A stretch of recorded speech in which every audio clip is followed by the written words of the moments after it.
ರೇಣುಕಾಸ್ವಾಮಿ ಹತ್ಯೆ ಕೇಸ್ ವಿಚಾರಕ್ಕೆ ಸಂಬಂಧಪಟ್ಟಂತೆ ಸದ್ಯಕ್ಕೆ ದರ್ಶನ್ ಅವರಿಗೆ ಸ್ವಲ್ಪ ಮಟ್ಟಿಗೆ ರಿಲೀಫ್ ಸಿಕ್ಕಿತ್ತು ಅಂತ ಅಂದ್ಕೊಂಡ್ರೆ ಮತ್ತೆ ದರ್ಶನ್ ಅವರಿಗೆ ಡವ ಶುರುವಾಗಿದೆ. ಈಗಾಗಲೇ ತಮ್ಮ ಸಿನಿಮಾ ಶೂಟಿಂಗ್ ಡೆವಿಲ್ ಶೂಟಿಂಗ್ ನಲ್ಲಿ ದರ್ಶನ್ ಅವರು ಬ್ಯುಸಿ ಇದ್ದಾರೆ. ಇಂತಹ ಸಂದರ್ಭದಲ್ಲಿ ದರ್ಶನ್ ಅವರಿಗೆ ಡವ ಶುರುವಾಗಿದೆ. 7 ತಿಂಗಳು ಜೈಲು ಶಿಕ್ಷೆಯನ್ನ ಅನುಭವಿಸಿದ್ರು ಕೂಡ ನಡುಕ. ಯಾಕಂದ್ರೆ ಇನ್ನೂ ಕೂಡ ರೇಣುಕಾಸ್ವಾಮಿ ಹತ್ಯೆ ವಿಚಾರಕ್ಕೆ ಸಂಬಂಧಪಟ್ಟಂತೆ ಸಂಪೂರ್ಣವಾಗಿ ದರ್ಶನ್ ಅವರು ರಿಲೀಫ್ ಆಗಿಲ್ಲ. ಹಾಗಾಗಿ ಮತ್ತೆ ಕಾನೂನು ಕುಣಿಕೆಯಲ್ಲಿ ಡಿ ಅಂಡ್ ಗ್ಯಾಂಗ್ ಸಿಲುಕ್ ಹಾಕೊಳ್ಳುತ್ತಾ ಮತ್ತೆ ಕಾನೂನು ಕುಣಿಕೆಗೆ ಡಿ ಗ್ಯಾಂಗ್ ಎಲ್ಲ ಒಂದು ಕಡೆ ಸದ್ಯದ ಮಟ್ಟಿಗೆ ಭಯಭೀತರಾಗಿ. ಯಾಕಂದ್ರೆ ಈ ರೇಣುಕಾಸ್ವಾಮಿ ಹತ್ಯೆ ಕೇಸ್ ವಿಚಾರ ಅನ್ನುವಂಥದ್ದು ಅಷ್ಟು ಈಸಿ ಆಗಿರ್ಲಿಲ್ಲ ದರ್ಶನ್ ಅವರಿಗೆ. ಒಂದು ಜಾಮೀನಿನ ಮೇಲೆ ಹೊರಗಿದ್ದಾರೆ, ಆದ್ರೆ ದರ್ಶನ್ ಅವರಿಗೆ ಬೇಲ್ ಮುಂದುವರಿಯುತ್ತಾ ರದ್ದಾಗುತ್ತಾ ಅನ್ನುವಂಥದ್ದು ಸದ್ಯಕ್ಕೆ ಪ್ರಶ್ನೆ ಆಗಿರುವಂತದ್ದು ಈಗ. ಸೊ ಎಲ್ಲ ಒಂದು ಕಡೆ ರೇಣುಕಾಸ್ವಾಮಿ ಹತ್ಯೆ ವಿಚಾರಕ್ಕೆ ಸಂಬಂಧಪಟ್ಟಂತೆ ದರ್ಶನ್ ಅವರು ರಿಲೀಫ್ ತೆಗೆದುಕೊಂಡಿದ್ದಾರೆ, ಹೊರಗಿದ್ದಾರೆ, ಸಿನಿಮಾ ಶೂಟಿಂಗ್ ನಲ್ಲಿ ಬ್ಯುಸಿ ಇದ್ದಾರೆ. 7 ತಿಂಗಳು ಜೈಲು ಶಿಕ್ಷೆಯನ್ನು ಅನುಭವಿಸಿದ್ರು. ಬೆಂಗಳೂರು ಆಯ್ತು, ಬಳ್ಳಾರಿ ಆಯ್ತು.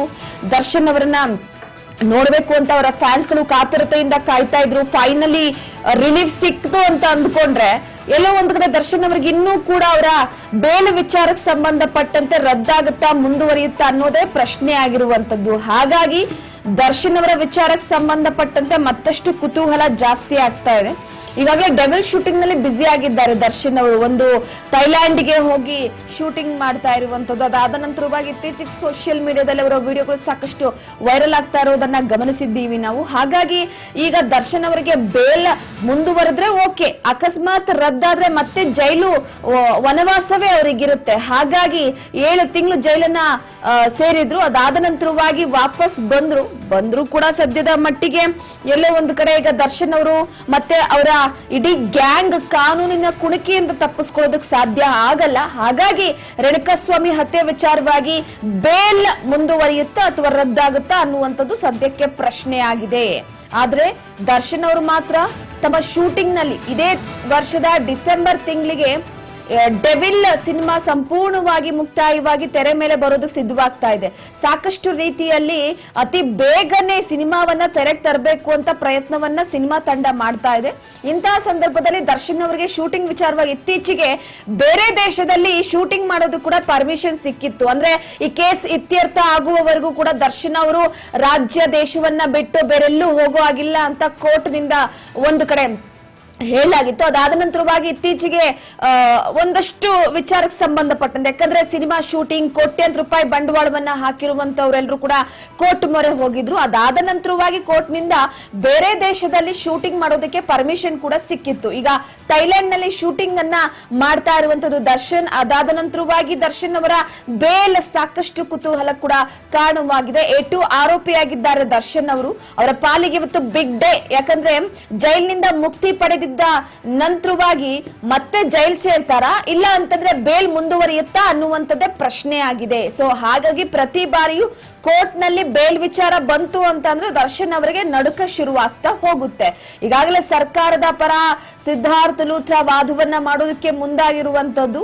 ನ್ಯಾಯಾಧೀಶರಾದಂತಹ ಪರ್ದಿವಾಲಾ ಹಾಗೆ ನ್ಯಾಯಾಧೀಶರಾದಂತಹ ಮಹದೇವನ್ ಪೀಠದಲ್ಲಿ ಅರ್ಜಿಯನ್ನ ಸಲ್ಲಿಕೆ ಮಾಡಲಾಗಿದೆ. ಕಪಿಲ್ ಸಿಬಲ್ ವಾದದ ಮೇಲೆ ನಿಂತಿದೆ ದರ್ಶನ್ ಅವರ ಭವಿಷ್ಯ. ಕಪಿಲ್ ಸಿಬಲ್ ಅವರು ಯಾವ ರೀತಿ ವಾದವನ್ನ ಮಾಡ್ತಾರೋ ಅದ್ರ ಮೇಲೆ ದರ್ಶನ್ ಅವರ ಭವಿಷ್ಯ ನಿಂತಿರುವಂತದ್ದು. ಹಾಗಾಗಿ ಮೊನ್ನೆ ನಡೆದಂತಹ ವಿಚಾರಣೆಯಲ್ಲಿ ಕೋರ್ಟ್ ಕೂಡ ಹೇಳ್ತು, ಅಂದ್ರೆ ಜುಲೈ 17ರ ಹೈಕೋರ್ಟ್ ತೀರ್ಪಿನ ಬಗ್ಗೆ ಸುಪ್ರೀಂ ಕೋರ್ಟ್ ಅತೃಪ್ತಿಯನ್ನ ಹೊರಡಿಸಿರುವಂತದ್ದು. ಕಾರಣ ಸಮಂಜಸವಾಗಿಲ್ಲ ಅಂತ ಸುಪ್ರೀಂ ಪೀಠ ಅತೃಪ್ತಿಯನ್ನ ಹೊರಡಿಸಿದೆ. ಹಾಗಾಗಿ ಇದರ ಬೆನ್ನಲ್ಲೇ ದರ್ಶನ್ ಅಂಡ್ ಗ್ಯಾಂಗ್ಗೆ ಡವ ಶುರುವಾಗಿರುವಂತದ್ದು. ಹಾಗಾಗಿ A2 ಆರೋಪಿಯಾಗಿರುವಂತಹ ದರ್ಶನ್ ಪರ ವಾದಕ್ಕೆ ಕಪಿಲ್ ಸಿಬಲ್ ನಿರಾಕರಣೆಯನ್ನ ಮಾಡಿದ್ದಾರೆ. ದರ್ಶನ್ ಪರ ವಾದವನ್ನ ಮಾಡಬೇಕಾಗಿದ್ದಂತ ಹಿರಿಯ ವಕೀಲರು ಈಗಾಗಲೇ ಸರ್ಕಾರದ ಪರ ಸಿದ್ಧಾರ್ಥ್ ಲೂಥ್ರಾ ವಾದವನ್ನ ಮಾಡ್ತಿದ್ದಾರೆ. ಆದ್ರೆ ದರ್ಶನ್ ಅವರ ಪರವಾಗಿ ಕಪಿಲ್ ಸಿಬಲ್ ಅವರು ವಾದ ಮಾಡಬೇಕಾಗಿತ್ತು. ಆದ್ರೆ ಅವರು ನಿರಾಕರಣೆ ಮಾಡಿದ್ದಾರೆ, ನಾನು ವಾದ ಮಾಡಲ್ಲ ಅಂತ. ಯಾಕಂದ್ರೆ ರೇಣುಕಾಸ್ವಾಮಿ ಹತ್ಯೆ ಕೇಸ್ ವಿಚಾರಕ್ಕೆ ಸಂಬಂಧಪಟ್ಟಂತೆ ಎಲ್ಲೋ ಒಂದ್ ಕಡೆ ಬಚಾವಾಗಿ ಹೋಗೋದಕ್ಕೆ ದರ್ಶನ್ ಅವರು ಪ್ರಯತ್ನ ಪಡ್ತಿದ್ದಾರೆ. ನಾನು ವಾದ ಮಾಡಲ್ಲ ಅಂತ ಬಿಲ್ಕುಲ್ ಹೇಳಿದ್ದಾರೆ. ಹಾಗಾಗಿ ನ್ಯಾಯಾಧೀಶರಾದಂತಹ ಪರ್ದಿವಾಲಾ ಹಾಗೆ ನ್ಯಾಯಾಧೀಶರಾದಂತಹ ಮಹದೇವನ್ ಪೀಠದಲ್ಲಿ ಅರ್ಜಿ ವಿಚಾರಣೆ ಸಾಗುತ್ತೆ. ಸೊ ಎಲ್ಲೋ ಒಂದು ಕಡೆ ಸದ್ಯದ ಮಟ್ಟಿಗೆ ದರ್ಶನ್ ಅವರಿಗೆ ಇನ್ನು ಸುಪ್ರೀಂ ಕೋರ್ಟ್ ನಲ್ಲಿ ಅಗ್ನಿ ಪರೀಕ್ಷೆಯೇ ಇದೆ ಅಂತ ಹೇಳಬಹುದು. ಸೊ ಒಂದು ಕಡೆ ದರ್ಶನ್ ಅವರು ಇವತ್ತು ಫೈನಲಿ ಸುಪ್ರೀಂ ಕೋರ್ಟ್ ನಲ್ಲಿ ಅವರ ಭವಿಷ್ಯ ಇರುವಂತದ್ದು. ರೇಣುಕಾಸ್ವಾಮಿ ಕೊಲೆ ಕೇಸ್ ವಿಚಾರಕ್ಕೆ ಸಂಬಂಧಪಟ್ಟಂತೆ ದರ್ಶನ್ ಅವರಿಗೆ ಇವತ್ತು ಬಿಗ್ ಡೇ ಅಂತ ಹೇಳಬಹುದು. ಅಗ್ನಿ ಪರೀಕ್ಷೆ ಇದೆ ಇವತ್ತು. ಅಕಸ್ಮಾತ್ ಏನಾದ್ರೂ ದರ್ಶನ್ ಪರ ವಕೀಲರು ವಾದವನ್ನು ನಡೆಸುವಂತಹ ವಿಚಾರಕ್ಕೆ ಸಂಬಂಧಪಟ್ಟಂತೆ ಅವರ ಪರವಾಗಿ ಏನಾದ್ರೂ ಕೆಲವೊಂದಿಷ್ಟು ಉತ್ತಮವಾದಂತಹ ವಾದಗಳನ್ನ ಮಂಡಿಸಿದ್ರೆ ದರ್ಶನ್ ಅವರು ಬಚಾವಾಗ್ತಾರೆ. ಇಲ್ಲ ಅಂತಂದ್ರೆ ಮತ್ತೆ ಜೈಲು ಹಕ್ಕಿಯಾಗಿ ಇರ್ಬೇಕಾಗತ್ತೆ. ಹಾಗಾಗಿ ದರ್ಶನ್ ಪರ ವಾದಕ್ಕೆ ಸದ್ಯಕ್ಕೆ ಹಿರಿಯ ಕಪಿಲ್ ಸಿಬಲ್ ಅವರು ನೋಡಿ, ಹಿರಿಯ ವಕೀಲರವರು ಅವರು ವಾದವನ್ನ ಮಂಡಿಸಿದ್ರು ಅಂತಂದ್ರೆ ಆಲ್ಮೋಸ್ಟ್ ಕೆಲವೊಂದಿಷ್ಟು ಕೇಸ್ಗಳೆಲ್ಲವೂ ಕೂಡ ಸಕ್ಸಸ್ ಆಗಿರುವಂತದ್ದೇ. ಸೊ ಹಾಗಾಗಿ ಕಪಿಲ್ ಸಿಬಲ್ ಅವರು ಮಾತ್ರ ದರ್ಶನ್ ಅವರ ಪರವಾಗಿ ವಾದ ಮಾಡೋದಕ್ಕೆ ನಿರಾಕರಣೆ ಮಾಡಿದ್ದಾರೆ.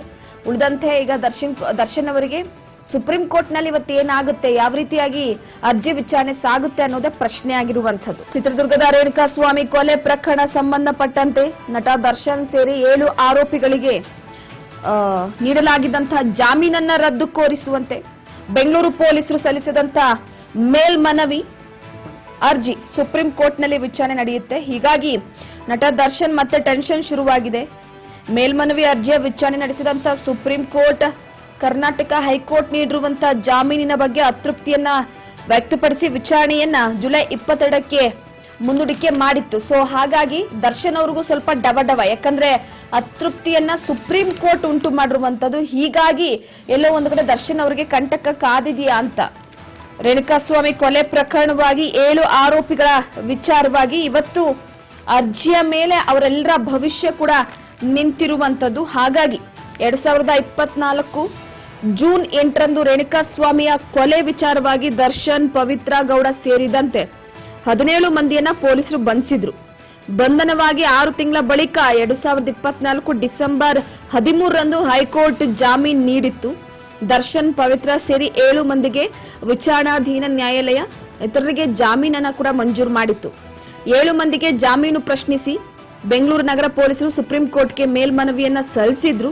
ಹಾಗಾಗಿ ಅರ್ಜಿ ವಿಚಾರಣೆಯನ್ನು ನಡೆಸಿದ ಸುಪ್ರೀಂ ಕೋರ್ಟ್ ಜೆಬಿ ಪಾರ್ಧಿವಾಲಾ ನೇತೃತ್ವದ ವಿಭಾಗೀಯ ಪೀಠ ಕರ್ನಾಟಕ ಹೈಕೋರ್ಟ್ ನೀಡಿರುವಂತಹ ಜಾಮೀನಿನ ಬಗ್ಗೆ ಅಸಮಾಧಾನವನ್ನ ವ್ಯಕ್ತಪಡಿಸಿತ್ತು. ಈ ಪ್ರಕರಣದಲ್ಲಿ ಹೈಕೋರ್ಟ್ ತನ್ನ ವಿವೇಚನೆಯನ್ನ ಸರಿಯಾಗಿ ಬಳಸಿಲ್ಲ ಅಂತ ಅಭಿಪ್ರಾಯಪಟ್ಟು ವಿಚಾರಣೆಯನ್ನ ಜುಲೈ 22ಕ್ಕೆ ಅಂದ್ರೆ ಇವತ್ತು ಮುಂದೂಡಿಕೆ ಮಾಡಿತ್ತು. ಹಾಗಾಗಿ ದರ್ಶನ್ ಅವರಿಗೆ ಇವತ್ತು ಅಗ್ನಿ ಪರೀಕ್ಷೆ, ಅದ್ರ ಜೊತೆಗೆ ಬಿಗ್ ಡೇ ಕೂಡ.